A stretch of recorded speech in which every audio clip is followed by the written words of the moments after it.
विप्र आप बनोगे, विप्र की मतलब परिभाषा ये हो जाती है, जैसे आपने रामायण में रोजाना सब लोग कहते हैं विप्र है, भगवान अवतार लेते किस लिए लेते हैं? विप्रदेन सुर संत लीन मंगल अवतार।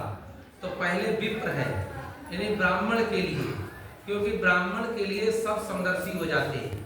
ब्राह्मण कभी भी किसी से मांगने की चेष्टा नहीं करता है। ब्राह्मण इतना दयालु हो जाता है कि वो अपने का ही समर्पण कर देता है, संसार में हर जात के लिए सब कुछ बांट देता है।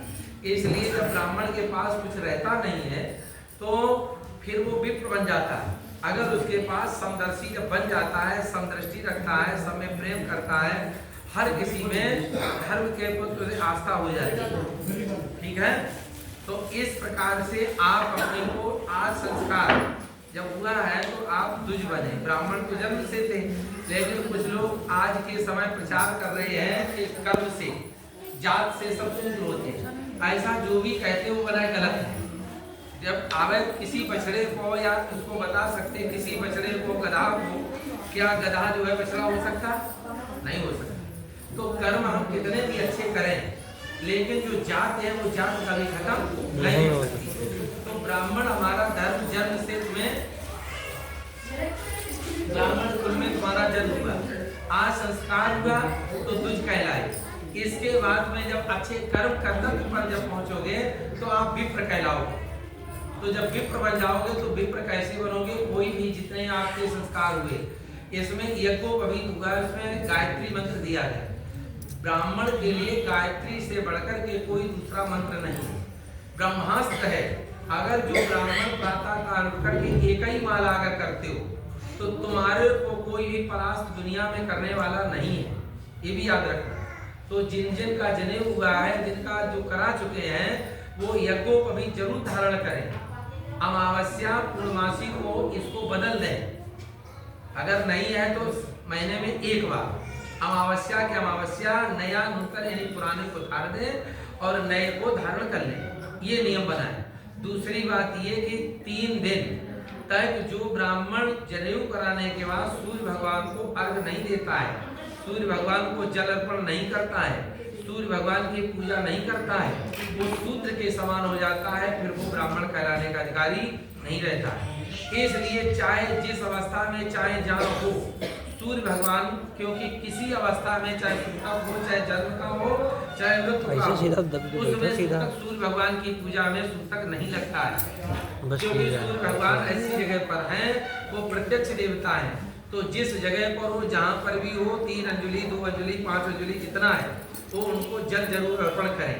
ठीक, पहली बात। जनेऊ धारण करने के बाद गायत्री मंत्र अगर नहीं ज्यादा तो 10 बार कम से कम, 1 माला, और नहीं नियम तो ये है 10 माला। अब आप लोग कहेंगे 10 माला में तो बहुत समय लगेगा, 10 माला मतलब 1 घंटा लगेगा। अगर तुम नियम से 1 घंटा जाप करते हो तो फिर तुम्हें किसी की पूजा करने की जरूरत नहीं पड़ेगी। और जो ब्राह्मण गायत्री जपता है उसे कभी भीख नहीं मांगनी पड़ेगी, और ना वो कहीं किसी के पास में उसे हाथ फैलाना पड़ेगा। याद रखना इस बात। जो गायत्री जपता है 10 माला अगर नियम से तुम लोग जप लो, और जिस स्थान पर बैठे हो, जिन महाराज जी के सामने आप बैठे हो, जिस जगह पर बैठे हो, अगर वो आ भी गया यहाँ पर तो अपने आप वो व्यास बन जाता, अपने आप पंडित बन जाता, और जीवन भर उसका भगवान खर्चा कर ही देता। तो इसलिए तो इतनी बात मानना, माता पिता की सेवा करना सबसे बड़ी पूजा यही है। माता पिता की सेवा करना अपने जीते जी। कभी भी माता पिता अगर तुम्हारे परेशान हो तो तुम्हारी कोई पूजा पाठ सफल नहीं होगी। तो इसलिए सबसे पहले माता पिता है, इसके बाद गुरु है। ठीक है, इसके बाद गुरु है। अपने होते हुए सबसे पहले नित्य माता पिता के प्रणाम। जब घर में रहो तो आज से संकल्प ले लो, हम अपने माता पिता को प्रणाम करेंगे, अपने माता पिता की आज्ञा का पालन करेंगे। आज्ञा सम्न सुसाहिब सेवा, सबसे बड़ी सेवा जो है आज्ञा है। और आज्ञा अगर तुमने मान ली माता पिता की, तो माता पिता प्रभु गुरु की वाणी विनय विचार करी शुभ जानी। गोस्वामी जी ने कहा, हमने कुछ नहीं अपनी ओर से कहा। तो जो इनकी बातों पर मान करके चलता है, किनके किनके लिए बताया? माता पिता प्रभु गुरु की वाणी, यानी शास्त्र की बात, जो शास्त्र में लिखा है उस पर आपको चलना है। दुनिया क्या कह रहा, कैसा चल रहा है, उस पर नहीं आप चल सकते। जो ब्राह्मण तंबाकू खाता है उसको कभी भी दान का भी अधिकार नहीं होता है। समझ रहे कि नहीं? तो इसलिए आप लोग कभी भी तंबाकू खाने की कोशिश मत करें।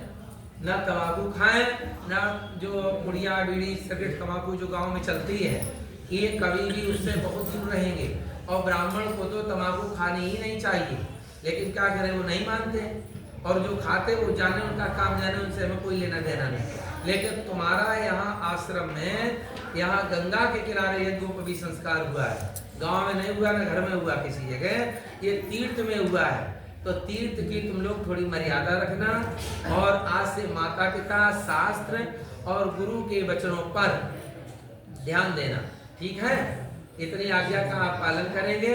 और ज्यादा नहीं, किसी अस्वस्थ मान लो कैसी व्यवस्था में, तो आप केवल इस तरीके से 1 2 3 4 5 6 7 8 9 10 11 बार, बस इतना तो मंत्र जप ही लेंगे। 10 बार तो आप गायत्री मंत्र को जप ही सकते हैं। तो ऐसे ही सूर्य भगवान को जल दे दो, जप लें। तो इसके लिए आप माला ले लें। माला लेने के बाद माला से अगर जपें तो 10 कम से कम माला रोजाना, 10 नहीं तो 5, 5 नहीं तो 1 माला तो जपनी चाहिए। और अगर विश्वास नहीं है तो केवल जो बालक चाहे, आज संकल्प ले लो, आज बसंत पंचमी है, तो इसलिए 10 माला रोजाना तुम जपना शुरू कर दो। 1 साल के बाद हमसे मिलना और फिर बताना इसी बसंत पंचमी को कि हमारा ये कल्याण नहीं हुआ। समझ लेना। अब इतना जरूर है कि आप जब कह दो कि हमें हवाई जहाज मिल जाएगा, नहीं मिल पाएगा। अगर साइकिल तुम्हारे भाग्य में है, भगवान ने भाग्य में तुम्हारे साइकिल लिखी है, तो मोटरसाइकिल मिलेगी, ये गारंटी है। अगर मोटरसाइकिल लिखी है तो कार मिलेगी, 4 पहिया गाड़ी। केवल तुम 10 माला गायत्री की जप करो, याद रखो। इसलिए